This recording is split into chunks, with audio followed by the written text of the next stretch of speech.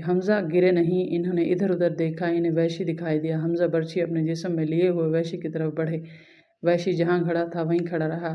حمزہ 4-5 قدم چل کر گر پڑے۔ وحشی ان کے جسم کو ہلتا جلتا دیکھ رہا تھا۔ جب جسم کی حرکت بند ہو گئی تو وحشی ان تک آیا۔ وہ شہید ہو چکے تھے۔ وحشی نے ان کے جسم سے برچھی نکال لی اور چلا گیا۔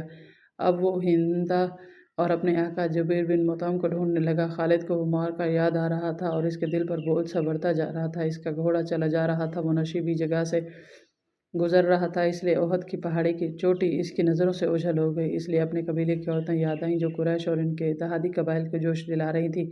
خالد کو یاد آیا کہ وہ معرکہ کا نظارہ کرنے کے لیے ایک بلند جگہ چڑھ گیا۔ اسے مسلمان عورتیں نظر آئیں۔ مسلمان اپنے جن زخمیوں کو پیچھے لاتے، انہیں عورتیں سنبھال لیتیں، ان کی مرہم پٹی کرتیں اور انہیں پانی پلاتیں۔ مسلمانوں کے ساتھ 14 عورتیں تھیں جن میں حضرت فاطمہ بھی تھیں۔ پھر یوں ہوا کہ قلیل تعداد مجاہدین کثیر تعداد کفار پر غالب آ گئے۔ قریش کا پرچم بردار گرا تو کسی اور نے پرچم اٹھا لیا، وہ بھی گرا۔ پرچم کئی بار گرا، آخر میں ایک غلام نے پرچم اٹھا کر اونچا کیا لیکن وہ بھی مارا گیا۔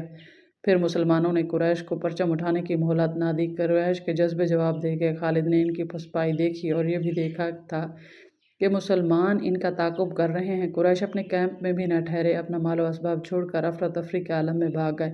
یہاں سے جنگ کے بعد کا مرحلہ شروع ہو گیا۔ مسلمانوں نے فتح کی خوشی میں اور انتقامی جذبے کے تحت قریش کے کیمپ کو لوٹنا شروع کر دیا۔ وہ فتح و نصرت کے نعرے لگا رہے تھے۔ قریش ایسا بوکھلا کر بھاگے کہ انہیں اپنی عورتوں کا بھی خیال نہ رہا۔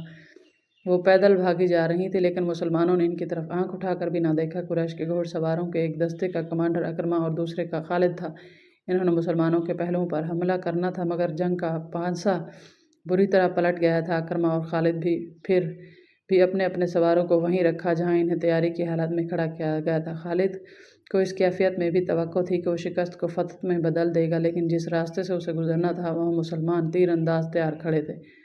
انہیں مسلمان تیر اندازوں نے اپنی بلند پوزیشن سے دیکھا تھا کہ قریش بھاگ گئے ہیں اور ان کے ساتھ مال و غنیمت جمع کر رہے ہیں، تو وہ بھی اپنی جگہ چھوڑنے لگے۔ ان کے کمانڈر عبداللہ بن جبیر نے انہیں کہا کہ اپنے رسول اللہ کے حکم کی عدولی نہ کرو۔ آپ صلی اللہ علیہ وآلہ وسلم کا حکم ہے کہ آپ کی اجازت کے بغیر یہاں سے کوئی نہ ہٹے۔ جنگ ختم ہو گئی ہے۔ تیر انداز شور مچاتے ہوئے پہاڑی سے اترنے لگے۔ مال غنیمت، مال غنیمت، فتح ہماری ہے۔ عبداللہ بن جبیر کے ساتھ صرف 9 تیر انداز رہ گئے تھے۔ خالد نے یہ منظر دیکھا تو اسے ایسا لگا جیسے خواب دیکھ رہا ہو۔ وہ یہی چاہتا تھا۔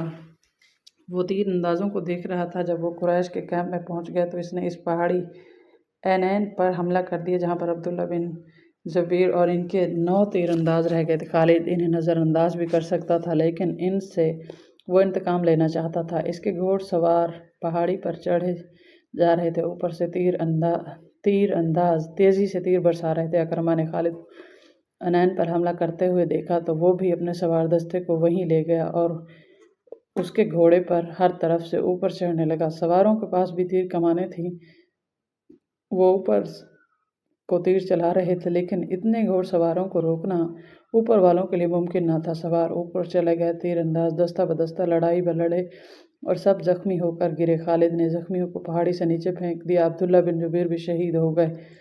وہاں سے خالد اور اکرمہ نے اپنے گھوڑ سواروں کو اتارا اور اسی مقام پر آ گئے جہاں سے مسلمانوں نے لڑائی کی ابتدا کی تھی۔ خالد کے حکم پر دونوں نے مل کر مسلمانوں پر حملہ کر دیا۔ مسلمان لڑنے کی حالت میں نہیں تھے لیکن رسول اکرم صلی اللہ علیہ وآلہ وسلم نے مجاہدین کی کچھ تعداد کو اپنے ساتھ رکھا ہوا تھا۔ یہ مجاہدین گھوڑ سواروں کے